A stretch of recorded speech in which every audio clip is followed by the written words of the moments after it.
السلام عليكم متابعيني الحلوين، يا رب تكونوا بخير. احنا النهاردة هنعمل الطعمية، جبتها لكم بكل اسرارها بمكونات بسيطة جدا بدون تعقيدات، وهتطلع بجد ممتازة. يلا نشوف هنعملها ازاي. عندي مج واحد من الفول المدشوش. انا بصراحة بعمل الكمية اللي انا بستخدمها في يوم اللي انا بعمل فيه الطعمية. بنضفها من اي حاجة، وبعدين بغسلها كويس حوالي 3-4 مرات، وبعدين بنقعها بمية لمدة 3 ساعات، مش أكتر من 3 ساعات. وبعدين بعد ما نقعتها كده 3 ساعات، بعدين بصفيها وبحطها في طبق تاني، وبحط عليها المكونات البسيطة اللي هي عبارة عن حوالي ربع حزمة كزبرة، على آه، على شبت. انما ما بحطش البقدونس لان البقدونس بيخليها تسود، وفصين 2 توم متوسطين، وكمان عندي بصلاية صغيرة. هي كده كل مكونات الطعمية. بجد مكونات بسيطة بس النتيجة اكتر من ممتازة، جميلة جدا. يلا بينا بقى هنشوف هنكمل نعملها ازاي. هاخد المكونات بتاعتي دي واحطها في الكبة، واحط عليها معلقة كبيرة كزبرة ناشفة مطحونة، او لو عايزين تحطوها سليمة كمان ما فيش مشكلة، مش هيبقى فيه اي حاجة هتتفرم ومش هيبان فيها. وبعدين الملح مش كتير، حوالي نص معلقة صغيرة ملح. وبعدين هبدأ ان انا افرمهم، بس هنروح على الرخامة. يلا بينا كده. هبدأ افرمهم لحد ما ينعموا قوي. ما نكترش الخضرة الكتير بتخليها تسود. انتوا شايفين لونها عامل ازاي؟ شايفين كمان دلوقتي شكلها عامل ازاي؟ دلوقتي هتشوفوا كمان الحاجة اللي بتخليها، الحركة اللي بتخليها هشة وجميلة. خلاص انا برضو هعملها في الكبة، يعني عشان ما استهلكش حاجات كتير واغسل كتير. بص انا كده هفضل اقلب فيها لحد ما هنشوف دلوقتي شكلها هيختلف ازاي. شايفين بقت طرية ازاي؟ ده بدون نقطة مية، انا ما بحطلهاش مية خالص، بس الحركة دي هي اللي بتخليها كده.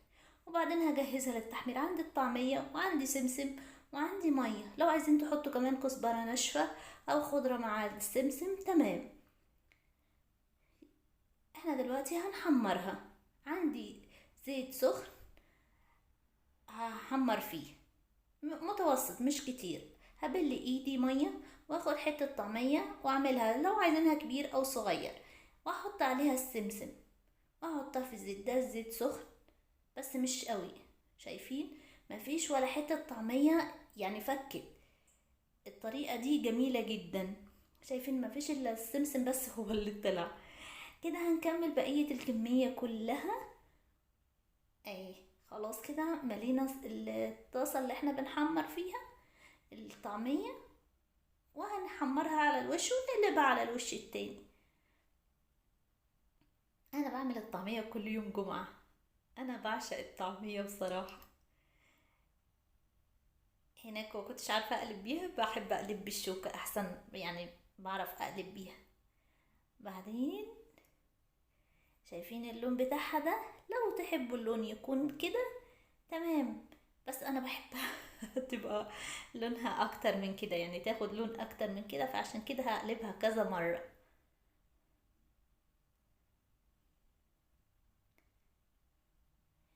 المرة دي الحطة دي في الزيت انا عاملاها كبيرة.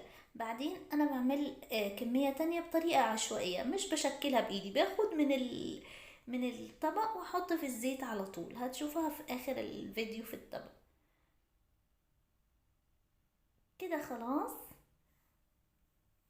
قلبتها كلها، مش فاضل الا واحدة. كده خلاص خدت التحمير، اللون اللي انا بحبه اللون ده. بحب اطلعها في المصفى، ما نطلعهاش على مناديل، لان المناديل بتشرب الزيت وبتفضل فيها، انما المصفى الزيت بينزل لتحت فما بيكونش فيها ولا نقطة زيت شرباها. ما نطلعش في المناديل لاني خلاص احنا هنطلع في المصفى عشان يبقى ايه، ما فيهاش ولا نقطة زيت.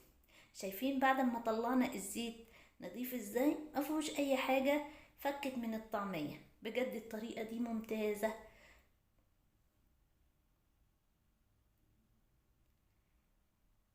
كده خلصنا الكمية دي. الطريقة العشوائية اللي انا بحطها كده على طول، جربوها بطريقتي وهتعجبكم بجد. الطريقة ممتازة. وشكرا ليكم على الكومنتات الجميلة، وما تنسوش تدعموني باللايك والاشتراك.